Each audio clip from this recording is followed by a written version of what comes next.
ఆంధ్రప్రదేశ్ హృదయంలో సస్యశ్యామలమైన పంట పొలాలతో, పవిత్రమైన నదులతో, చరిత్రతో నిండిన నేలతో ఒక అద్భుతమైన జిల్లా ఉంది. అదే కృష్ణా జిల్లా. కృష్ణానది తన ఒడిలో పెంచుకున్న ఈ నేల వేల సంవత్సరాల చరిత్రను తనలో దాచుకుని ఉంది. రాజులు పాలించిన నేల, సంస్కృతి వికసించిన స్థలం, వ్యాపారం అభివృద్ధి చెందిన కేంద్రం. ఈరోజు మనం కృష్ణా జిల్లాని పూర్తిగా తెలుసుకుందాం. దాని చరిత్ర నుంచి ఆధునిక అభివృద్ధి వరకు. కృష్ణా జిల్లా ఆంధ్రప్రదేశ్ రాష్ట్రంలోని ప్రముఖ జిల్లాలలో ఒకటి.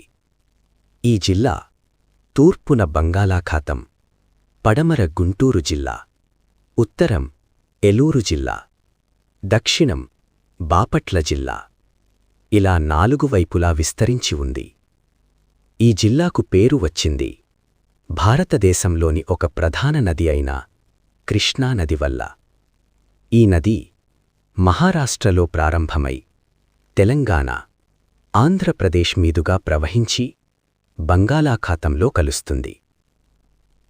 ఈ నది వల్లే ఈ జిల్లా సస్యశ్యామలంగా మారింది. కృష్ణా జిల్లా చరిత్ర వేల సంవత్సరాల నాటిది. ఈ ప్రాంతం మౌర్య సామ్రాజ్యం కాలంలో కూడా ముఖ్యమైన కేంద్రంగా ఉండేది. అశోక చక్రవర్తి పాలనలో బౌద్ధమిక్కడ విస్తరించింది. తర్వాత శాతవాహనులు ఈ ప్రాంతాన్ని పాలించారు. వారి కాలంలో వ్యాపారం, కళలు, సంస్కృతి అభివృద్ధి చెందాయి. ఆ తరువాత ఇక్ష్వాకులు, పల్లవులు, చాళుక్యులు ఈ ప్రాంతంపై తమ ఆధిపత్యం చూపించారు. కాకతీయుల కాలంలో ఈ ప్రాంతం మరింత అభివృద్ధి చెందింది.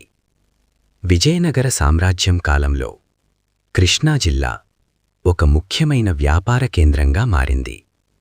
తరువాత బ్రిటిష్ పాలనలోకి వచ్చిన ఈ ప్రాంతం ఆధునిక పరిపాలనకు మార్గం వేసింది. కృష్ణా జిల్లాలోని ముఖ్యమైన నగరం విజయవాడ.